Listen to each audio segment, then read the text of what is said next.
nimeomba pato sasa naliona, nimeomba pato sasa naliona, unoni uzito tabuni naona, unoni uzito tabuni naona. I was born in the valleys, and during my period then I decided we'd like to emigrate, me and my friend. We went to Cardiff.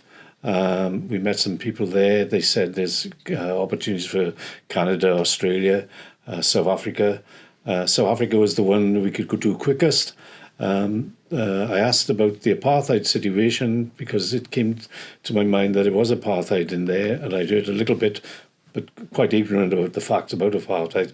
The guy said, well, yes, there's two different cultures there, both go in their different ways, and no problem. So my friend and I said, okay, in regard that there was a boat going over for 11 days with silver service and everything involved with that. It sounded really great to me, so we grabbed it with both hands, considering I've only ever went far as Barry Island, and that's how we went on our way. My name is Julia. I'm Gus's wife. In 1967, I had finished my nurse training. I had already done 6 months au pair work in Italy, and I'd come back to this country and I felt that I needed some adventure, some travelling, and applied for emigration. Applied to all of the countries, to Canada, Australia, New Zealand, South Africa, and it happened that South Africa was the first one to come up with an interview. So went for the interview. We were offered a job and a flat and a very good wage by comparison, and the thought of going to a country like Africa, warm, exotic, exciting, it was all that I wanted. Then added on to that, we had the bonus of an 11-day cruise on a boat called the Edinburgh Castle. It was just an experience that I'll remember forever. It was a wonderful experience to go on that boat. And then we landed in Cape Town. And then I started working in an aircraft factory, building aircrafts.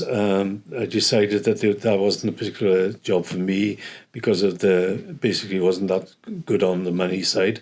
And I decided to join the gold mines, which was really anti to what my father was. He was a miner himself, and Welsh miners tend to want their sons to do something different apart from mining. So he wasn't very enamoured when I joined the gold mines.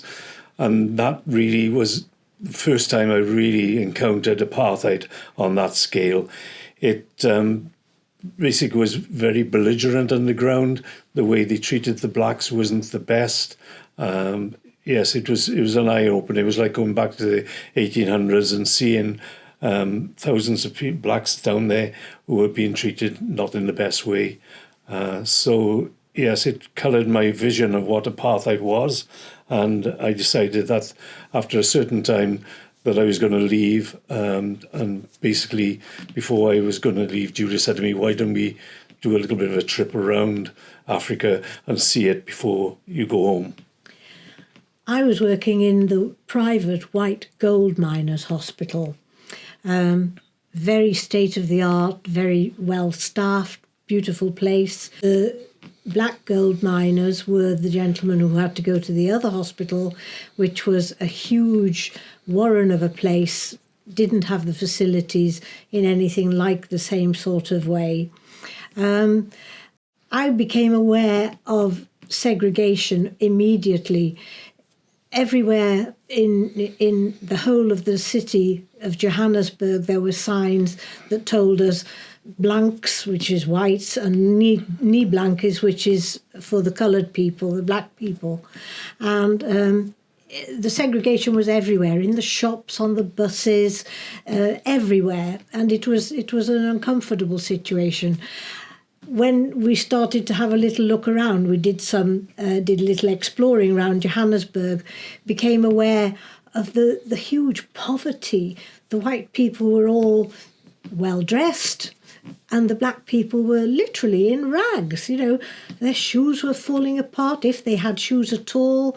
And it was obvious that, there was a huge disparity between the wealth that South Africa had from the gold mining industry that was producing all this wealth and the people who were actually helping to make the wealth, the people who were working in as housemaids and gardeners and miners.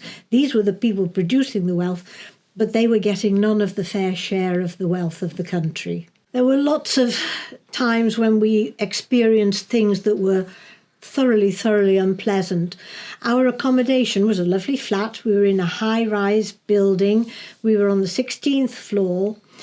But as with everywhere else, down in the foyer at the bottom, there were 2 lifts, one for the white people and one for the non-white people. I was standing down in the foyer, and myself and a black lady with a big pile of washing. The ladies who used to come to do the washing for people would use the tops of the high-rise building to dry the washing.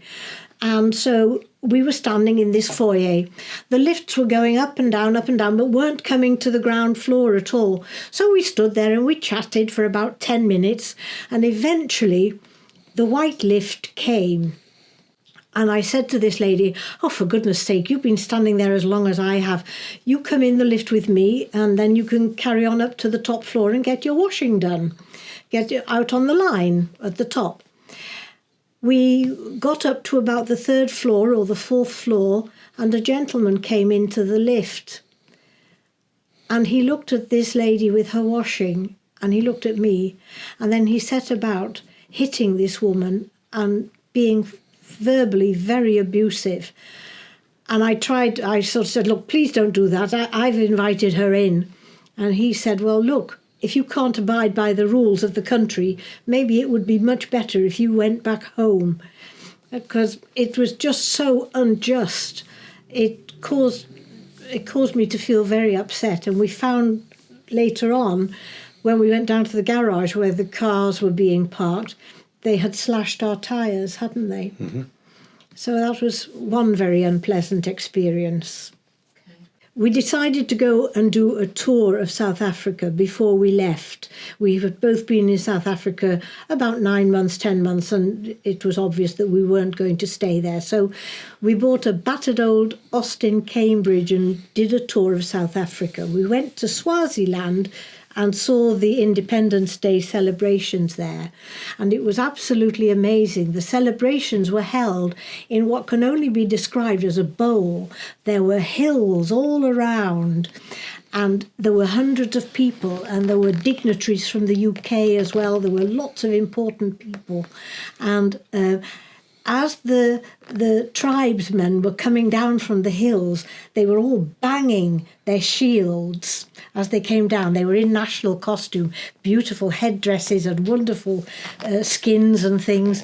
And the sound of the drumming of the shields coming down from every hillside, it just made your skin tingle. It was wonderful, the noise. Loads and loads and loads of people in national costume. And in Eswatini at that time, well, I suppose all the time, the local people had a sort of a look of almost like Hawaiian people.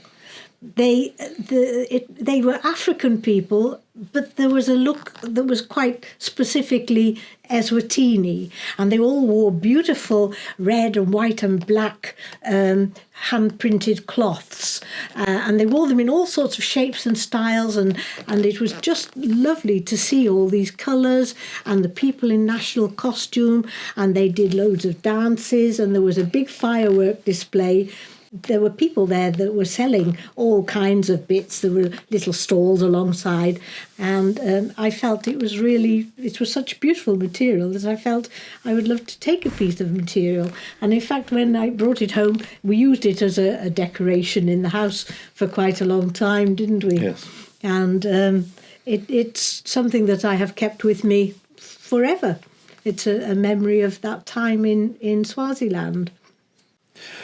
Well, I think the most inspiring about it is the mountain regions of Drakensberg and all the different varieties of animals you see. We went around the game parks.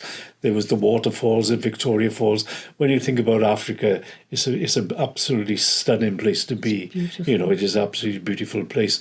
So we went to Zululand. We stayed with our tent on an encampment where the people were there, the Zulus. You know, we went down to Durban, and we spent time in Durban.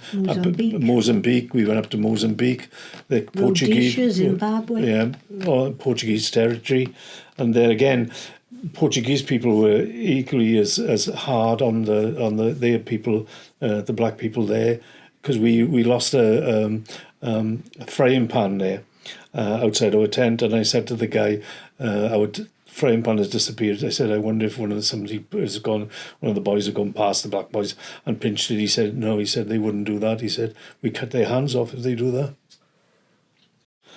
We were aware of the fact that children in particular were extremely apprehensive of coming to talk to us or to have anything to do with us, because we knew we were going to be leaving South Africa. We had clothes and towels and things, you know, material that somebody else might have been able to use. And it was really distressing to see that children, when you called children to sort of say, do you want any of this stuff? We had a box of oranges, as it happened, as well, but there were clothes and oranges. Would you like something? It was so upsetting to see that children were frightened of us. They had obviously been told that it would be sensible to keep away from white people because we were obviously a potential danger to them. I found that very distressing. And then the other incident that caused me an awful lot of, I was horrified. When we were in Johannesburg, there were little children, 5, 6 years of age, same age as our grandchildren, more or less, wrapped in gentlemen's jackets, sleeping in doorways. And we were with some South African people. And when I first saw these, I said, gosh, look, there's children sleeping in doorways there. We'll have to bring them home. And the people with us said, don't even think about it. You'll be in prison before you can say knife. You know, don't do it. They were absolutely adamant that it would be very, very foolish to intervene with anything like this. And I have to say, it caused me great distress. Children sleeping on the streets, for goodness sakes. We're talking the 20th century now. But I never regretted going there, you know. I just thought it was just, the country was lovely. You know, yes, the politics were really bad, and we just decided to leave, like, you know. But the little bit, as you say, on the ground where I had 12, 13 boys working with me, it was worth it. And they encountered somebody who was basically, you know, I'd hand my cigarettes out to them and things like that. They never had anything like that from the Afrikaners, like, you know. So we touched base a little bit with them, you know, so that was worth it, like, you know. And, you know, South Africa, it's a superb country. It's got coal, it's got diamonds, fabulous climate, it's got diamonds, it's got every sort of fruit you could possibly want to grow. It's got wealth beyond imagination. There is more than enough for everybody there, more than enough. Why it should be just this one little group of people who have everything and the vast majority of the population that have nothing. It just strikes me as being totally ridiculous. My grandfather was Pathan, and they were different people that lived on the Indian continent. He was working for the British Post Office in India and was then asked to go to Nairobi and start the post office service off, which he did. He then moved to Mombasa.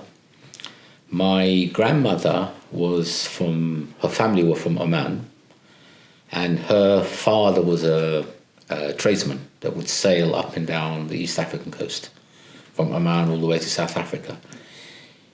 His family then settled in South Africa, and she was born in South Africa.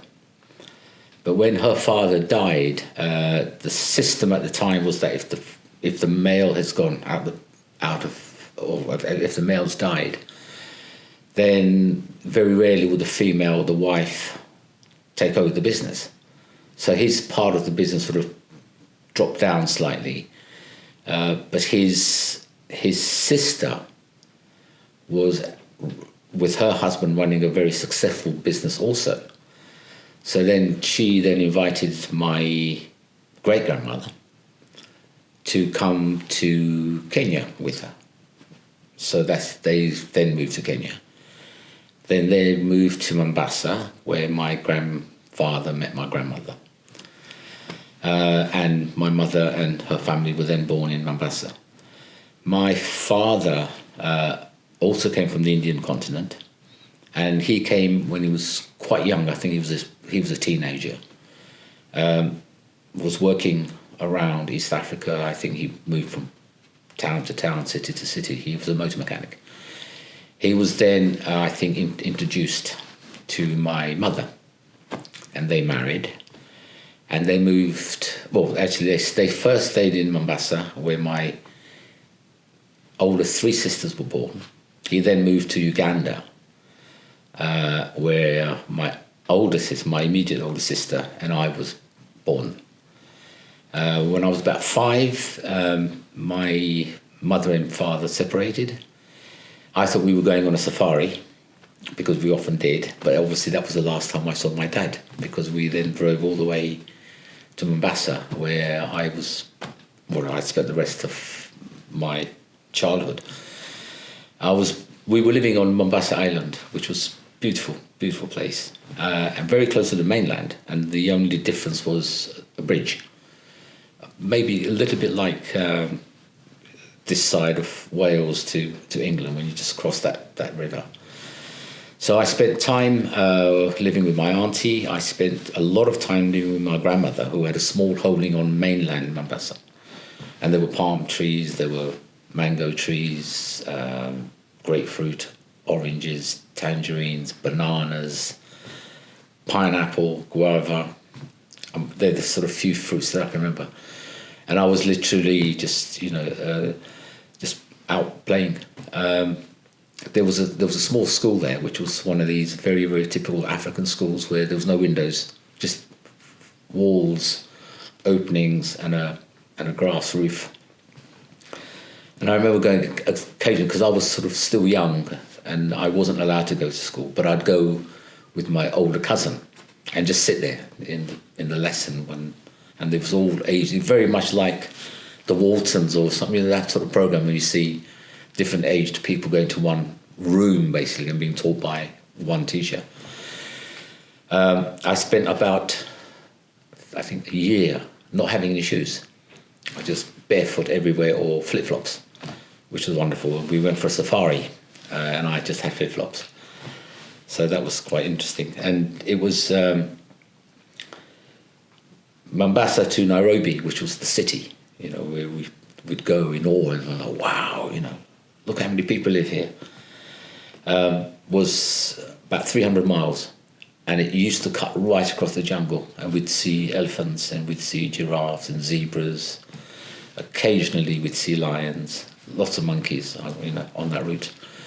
So my childhood was very, very natural. It was organic. It was alive, and around the farm, the massive spiders were there, snakes were there, so we had to be very careful when we were playing. But we actually didn't care. We would just be running around bare feet and sort of carrying on like that. So there was a part of that, because I left Mombasa when I was 10 years old and I came to London. But there was a part of that childhood that never actually died in me. Hence being in Wales. It was a chance to actually go back to that similar setting, because I felt really, really sorry when I had children that they didn't taste the sort of life, the childhood that I had. And the closest I could do for them was actually move them out of London, so they could roam around a little bit freer and get dirty and sort of get muddy without worrying about broken bottles and other sort of problems that you get in cities. My uncle was a musician, quite a successful musician in the East African coast. And I sort of, from a very young age, I think the first people I'd heard of was like Elvis Presley and Cliff Richard. And we had a drive-in movie, which was amazing. We sort of go sit outside on the car and eat popcorn and watch massive screen. So there was always this sort of music sort of around and played around the house. And I'd heard my uncle's music since I was quite young. When I was, I think, about 9 or 10, I went to see a film. My cousin bought me a ticket and said, "Oh, there's a film, there's a ticket, go and see it." And, at that time you could, a 10-year-old kid just go into the cinema, sit down on his own and watch a film. And the film was A Hard Day's Night, which was the Beatles. I sort of watched that and think, wow, this is amazing. This is like different music, So that really influenced me, much more than Elvis, much more than Cliff Richard or the other groups that came around at that sort of time. So when I came to London at about 16, I always picked up lyrics really quickly, and I always just walked to school singing, and I'd walk back singing. And music was, I used to really love hearing it, and I'd have the radio on very low in my room and actually fall asleep to the radio, and then I'd wake up in the morning and the radio's still on. I started to play the harmonica when I was about must have been about 7. I just played it by ear. I sort of learned how to play songs that I liked. So when we came here, and again, I sort of had little bands of a couple of guys I'd constantly play with when I was living in London. But when we came here, it was wonderful because a really nice band formed. And my daughter was the singer for us, and she was 14 at the time. And I was writing the songs. I started writing songs when I was about 18, 19 onwards. And when we were rehearsing the songs with the other members of the band here, our guitarist, Roddy, made a comment. And he said, "There's a lot of Latin in your music." And I'd never realised. And I sort of looked back and I thought, Latin music, okay. And then, of course, the connection came. Latin music came from Africa, and obviously went to South America and those sort of places and changed slightly and became bigger. But the Latin sound, the guts is still in Africa. So I had that sort of inside me, and it would sort of occasionally pop out without actually realising. I thought I was still sort of influenced by the Beatles and other groups that came afterwards. And when I started to really examine that comment, I thought, he's right, there's a lot of stuff here. And then I'd forgotten completely about my uncle's music until I visited Mombasa, and my cousin gave me a tape. He said, "Oh, this is Uncle Yasin's music." And I recognised 1 or 2 songs immediately. I thought, "Oh, I know this. But I listened to the whole cassette. And then later on, someone replaced the cassette with a CD, which I listened to. And I could hear a lot of what was really influential in my life. I loved fusing music together. I loved, hearing a tabla, hearing a sitar, or with a guitar, or anything like that. Anything that was sort of mixing it was really nice. And I remember when I was about 18 years old, I'd been playing the guitar for a couple of years now. And a friend of mine had told me that there was a bunch of guys rehearsing in a basement somewhere, and the guitarist is not around. Would I go and fill in? And I said, yeah, okay, fine. And when I went down there, the place was full of smoke. There's lots of dreads there, and they were playing music, and they were playing reggae music. And I started to just play my chords. And after a while, I thought, I'm going to just change it slightly here. And I sort of I took my pedals with me, and I put a slight fuzz pedal when I started playing a bit of rock lead into it. And the guy stopped and said, no. play the music, Mum, play the music. Oh, okay. And I started playing the music again, and I thought, I'm going to have another go. The interesting thing was that when we finished, the drummer came up to me and said, I really liked what you were doing. Because he realised that obviously what I was trying to do was to blend a bit of rock into reggae, which at that time actually wasn't being done. The first person I heard, or the first groups that I heard do that, was Bob Marley and Black Uhuru. They brought in a little bit of rock, a little bit of something different into what was sort of bass reggae, if you like, you know. And then, of course, later on, more and more people started to do it. But it was that fusion thing. It was that sort of very African thing. And of course, the influence in Africa was the Arabs, was the Africans themselves, and the Indians were there. There's a lot of English there. There was a lot of Italians were still there. A lot of Americans used to come. So just this whole fusion was actually happening naturally in that place. So I grew up with that sort of going into my blood, with actually realising up until that comment had been made. Then I sort of analysed and thought, okay, I'm carrying Africa with me. My father had been to South Africa in the 1920s, and he used to tell me all these stories about how his pet dog got too close to the river, and he turned round and the crocodile had taken his dog and things like that. And he used to, it sounded very exciting, you know, big game and elephants and lions and all the rest of it. And so I thought, well, that'd be one of the options. When I qualified as a doctor, I would go out and work in Africa. So I made inquiries about South Africa, and I was a little bit put off by a chap who'd just come back from what was Southern Rhodesia, which is now Zimbabwe. And he said, oh, don't go to South Africa. He said, go to Southern Rhodesia. He said, I've just done my 12 months first job as soon as I qualified as a doctor. And he said it was a very good experience, lovely people. They liked the English people there, whereas more friendly than South Africa. So off I went to Southern Rhodesia.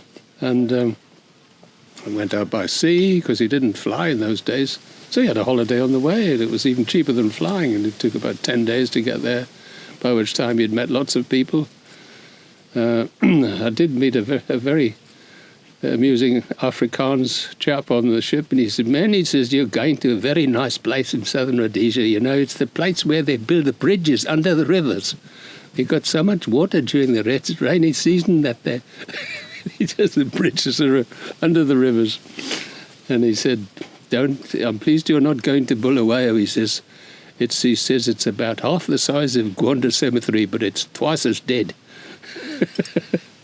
So I went to Salisbury, which was quite a modern city, and had quite a lot of nice shops, and there's quite a lot going for it. A few clubs and things like that. But the hospital was the thing that attracted me, which was marvellous. It was an African hospital with a lot of dedicated doctors. There were usually, a lot of them mostly English specialists, and they worked very hard.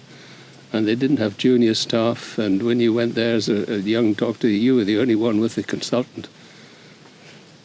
And they shared the work as much as they could. And the neurosurgeon that I worked with, he was the only neurosurgeon for 3 countries. Never mind, you know, one city might have 4 or 5 neurosurgeons, but no, he was the only neurosurgeon for Southern Rhodesia, Northern Rhodesia, and Malawi. It was on Nyasaland, as it used to be called. And he was very much overworked. And he said, well, I'm just going to do an X-ray of this patient. And he said, I'll just go to sleep on one of the X-ray tables while they're developing the film. And he said, you can tell me when it's ready. So he'd go to sleep for 5 or 10 minutes, and then I'd wake him up again and show him what it was. And it was an amazing experience, and they were very dedicated and very happy, very happy. It was a lovely town, and I enjoyed it. And then I met Joyce, who became my wife, and she was out there working in agriculture research, tobacco research. Very clever lass she was. And I realised that she was super, super duper, and proposed to her, I think, 2 weeks after I met her, which was rather amazing. But she could never make up her mind quickly. She kept me waiting for ages, like a year, before she said yes. I think she probably thought I was a nutter. Why would you propose to me in 2 weeks? That's ridiculous, isn't it? You know. And she loved Africa, of course, as I did. But then we went to after we got married, we went out to Zambia, and we had 6 years there before we left there.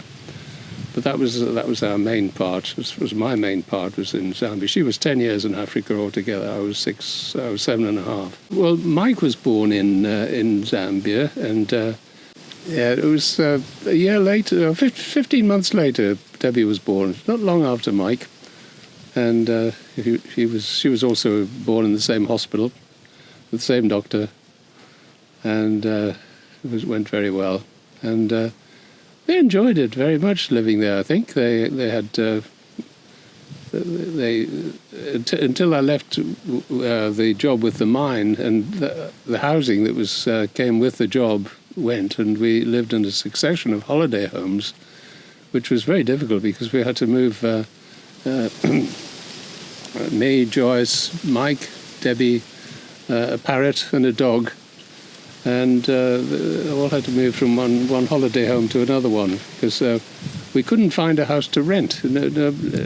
Because Zambia was a newly independent country, and they were a little bit uncertain as to what its future was going to be like. People were a bit loath to buy a house. They wanted to rent.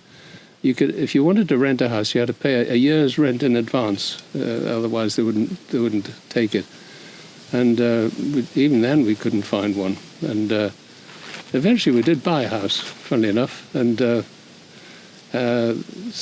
which was lovely. We only had it for a year and a half, and we decided that we'd try and get a parrot. And they used to come over the border from the Democratic Republic of the Congo, which they call it now, and the Africans would bring a little parrot, and usually in a box or something, and try and sell them. They used to capture them in the trees, which was a shame, really, wild parrots. And he came to the door with this parrot, and we said, "Oh no!" I said, "I want a young one," because it wasn't a very young one. So I thought, well, off he went. And about 6 months later, same chap came back with a little young parrot. It was so young, and it was, poor thing, it looked as though it was very hungry and probably dehydrated as well. So we got a syringe, and I was squirting water into its beak. I didn't know how to feed parrots, but I had syringes around, so I used those. And I thought, oh, he'll like some banana. We give him some banana. He ate a whole banana, and he had so much banana that his little crop was so full you could dimple it like this, and there'd be a dimple where you'd pressed your thing. But he never touched a banana in his life after that. that was you thought, no, I'm never going to have one of those things again. So, but he learned to speak very quickly. He used to shout. We had a chap who did a cleaning in our house, John, and he'd call for John, and John would come, and he'd say, "John, John," and John would come and he says, "Yes." I said, "No, it wasn't me, John. It was the parrot. Sorry." And George was helping in the garden. George. George would come to the door, and I'd say, "No, George, it's only the parrot. Sorry." And then we lived not far away from the copper processing plant, and they had what they called a smelter, and there was lots of smoke.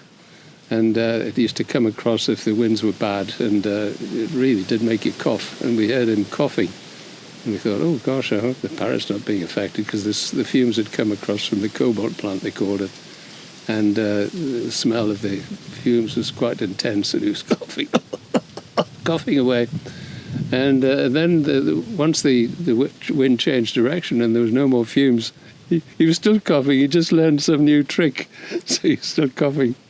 So we realised he wasn't suffering from his chest. I've always thought that all races, we're all the same. We're all human beings. We have different origins. We might have different skin colour, but it doesn't matter, And opportunities differ, and that's the main thing. En dan hoe je Caroline James, doe een detailshop en of je neer Cymru. Dwi hefyd yn ffarmo. Nôl ar ddechrau'r millennium, yn blwyddyn 2000, mi wnaethon ni benderfynu, o'n i'n ffermio'n organic brynu, a o'n i wedi penderfynu bod ni'n moyn arall gyfeirio a gwneud siocled. Oedd na ffarm Pemberton siocled yn lleol, ond o'n i'n deall yn mewnforio siocled yn ei doddi fe lawr ac yn gwneud jobyn arbennig o'i ailwerthu fe. Ond o'n i'n meddwl bod fi digon clyfar gyda dagodro i weithio siocled yn unan. Felly penderfynon ni edrych ar gyrsiau, oedd un yn mynd yn y wlad ma, a oedd na gwrs yn Solingen yn Almaen. Ath yn wraig ar y cwrs na am 2 wythnos, a cwrdd am merch o Ghana. Hi oedd pennaeth R&D yn CPC, Cocoa Processing Company Ghana, oedd yn cyflenwi y byd gyda mwyaf o'i coco bean. Felly, wnaethon ni benderfynu bod ni'n mynd i fi ymweld â hi yn Ghana. Oedd hi ddim yn credu'r beth, ond mi wnaethon ni fe.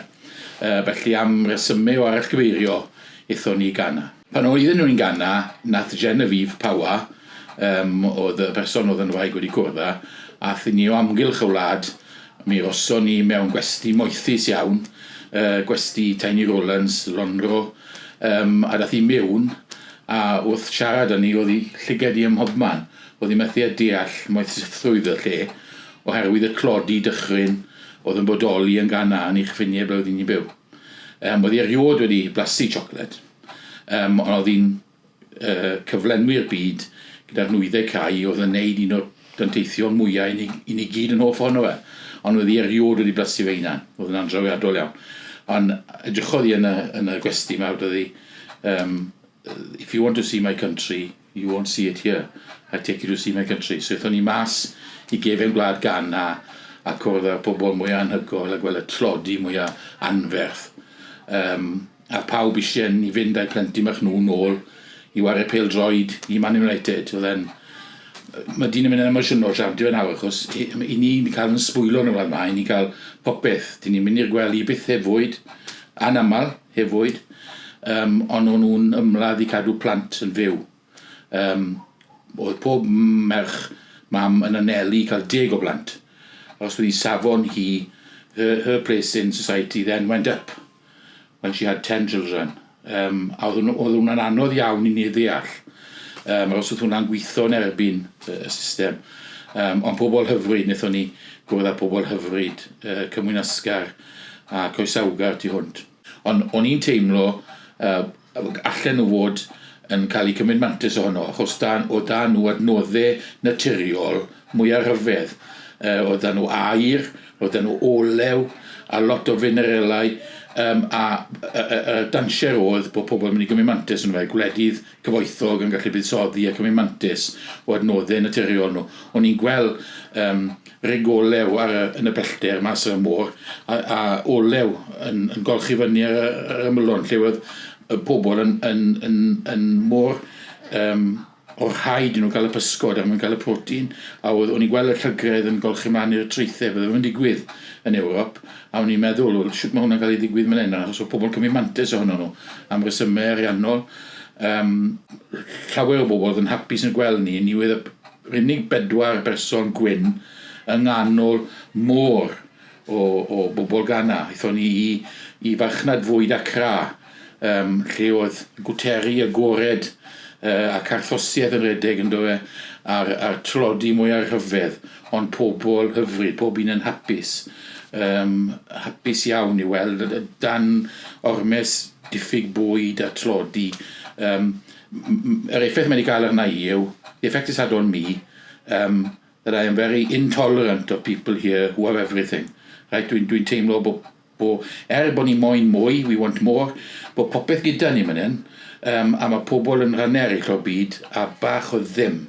A mae'r cydbwysedd, y balans, mae rhaid wneud rhywbeth i sort o'r cydbwysedd, os dyw e ddim yn deg. Os ni gyd yn bobl, ni gyd â plant, a gwraig, a tad a mam, a mae mor bwysig rhyw ffordd bod ni yn cyfeirio at y diffyg cydbwysedd sy'n y byd. Beth nes i nôl gyda fi o Affrica oedd y teimlad na o fod yn perthyn i un byd mawr lle dyle pawb i fod yr un peth, a ddim rhai yn cymryd mantis o bobl eraill. Bod na le i bawb i cael safon o fywyd, a ddim goffo gofidio pin un o'i phlant oedd yn mynd I farw nesa. Oedd hwnna'n rhywbeth trawiadol. A bod nhw'n fodlon gadael I plant I fynd I ddod I wario pêl drod I Man United, rhywbeth yn mynd â dieithrin fel rhywun yn nabod mwyn neud bywyd y person anwyll. Mi oedd e'n cael effaith dychryn ar ddyn. Beth des I o Africa gyda fi hefyd oedd plac. Mae'n mynd ar y wal a mae'n gweud Aquaba, sef welcome, coeso yn Ghana, yn iaith Ghana. A mi wnaethon ni fwynhau y coeso gaethon ni yn Ghana yn bendant. My original name was Tokumbo Emma Omolara Adeshigbi. Tokumbo meaning child born overseas. Emma, a little English thing that my mum chucked in there. Omolara meaning children are our strength. And Adeshigbi meaning the crown brings in the Igbin drum. Fairly epic name. All of the first names in Yoruba culture from Nigeria are given by the grandmother. So my dad's mum gave me my names, basically. My connection to Africa is obviously my dual heritage. My dad and my mum met in the jazz clubs of the UK. And high life, one of my treasured possessions is Eshin Owewu. It's a high life 7-inch that I have of my dad's. I've only been to Nigeria twice, both as an adult. Everybody always assumes that you kind of lived half of your life there and half of your life in the UK, but no, I only ever went twice and was kind of quite horrified to go there. Everyone's like, oh, you are going home. And then you get there and having been abused in the UK all of your life for being a black person, you get to Nigeria and everyone calls you Oyinbo, white woman. So I was like, I can't believe this. And when we came back, me and my sister, Ayodeji Remilekun, we brought loads of stuff with us and we were just blown away by the colours and the fabric and the loudness and the heat and the humidity. And so my collection of fabric is never far from me. And I also make a lot of things out of the fabric. I make things that I call Afropean, because I think that since the world woke up to the lived experience of black people in the last year and a half, we're talking now in October 2021, I think that it's given us the chance as black people living in the UK to be more expressive. And the Welsh Government's Race Equality Action Plan, which is in progress at the minute, is really phenomenal and quite radical. So yeah, my prized possessions from Nigeria, my shekere, my fabric collection, the rest of my percussion, and anything basically that was made out of a gourd. One of my fondest memories of Nigeria was the first time we went. Fela Anikulapo Kuti, who's my dad's cousin, had been imprisoned by the Nigerian authorities for 2 years. And we were at my dad's club in Surulere, and there was a phone it was on the TV that they'd released Fela from prison. So my dad was like, oh, we have to go to the shrine. So me, age 20, and my sister, age 18, we were family, so we got to sit at the side of the stage. We already knew Femi and Nicola Pukuti and Dele Shoshimi as they were running Fela's band, Egypt 80 at the time. And so there we were, all of a sudden, in one of the most legendary clubs across the continent of Africa, Fela Kuti Shrine, sitting down the side of the stage, just a couple of seats down from Fela because we were family, watching this amazing gig take place. So it's really great for me to carry those, to carry through my sometimes rainy, grey and Western living life, these vibrant, exotic, crazy, fantastic memories with beautiful music and beautiful fruit and beautiful people. I think particularly in the last 18 months, the world has woken up to some other lived realities. So, for example, the crisis in the environment, the fact that we need to all of a sudden live sustainably. And I therefore look back respectfully at those indigenous cultures who have lived sustainably in informal economies on their own land, their land of their heritage, and the fact that they've all, well, not all of them, but many of them have been displaced to come and live and work for nothing in formal economies where some people are very, very, very rich and other people are doing all the work and earning a pittance. So I think it's really important to look to African cultures that have lived sustainably and to say, you know, what can we learn from them? I think it's important to look at African medicine and look at how holistic it is, and to look at, now we're all going on about well-being all of a sudden, to look at the fact that African medicine a lot of the time was based on the herbs and the plants and was based on relationships, your relationships with people. You wouldn't go to a doctor and the doctor wouldn't ask you how your relationships with your family was, how your relationships with your friend was. So well-being and the importance of having that holistic medicine, I think, is really important. And always in my education work, when I'm working with children, I say mankind was born in Africa. The earliest human remains are from the continent of Africa. Therefore, at some point, we are all African people. We are all the descendants of African people. And I think if we could live in a planet where we showed each other more respect, more care, more awareness, more positivity, and less division, and went back to that, this is where our collective origins are, I think the world would be a better place. I'm Mike. I live in Pembrokeshire. I'm Brian's son. So I was born in Zambia, and I lived there till I was 3.5. What I remember about being in Africa, because I was so young and left in the age of 3.5, didn't get to the UK until I was 5. It was, as much as anything else, feelings as much as specific memories. So, and it's a mixture between what I think I can remember and what I saw on Super 8 cine films later on.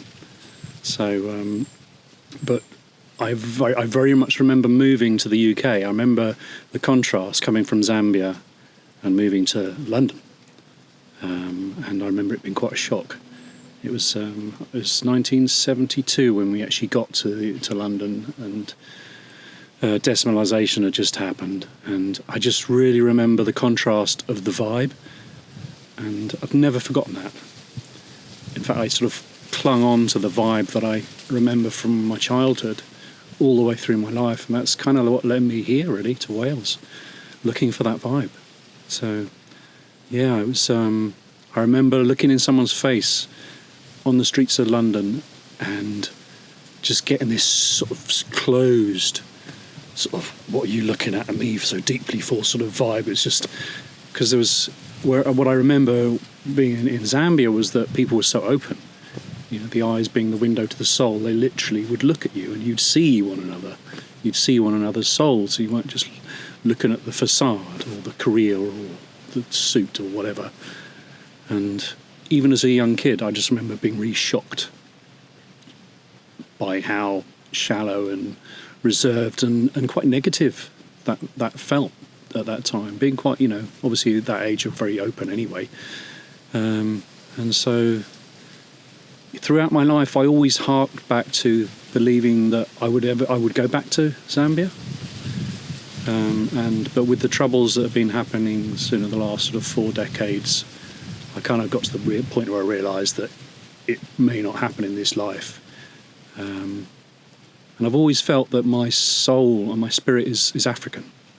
I feel like I chose sounds a bit cosmic, but I feel like I chose a white body for this life, and coming over here was part of that journey of this life. And I feel like in myself that I'll probably never go back, and if not, I'll never live there again. But it's where my soul comes from. So.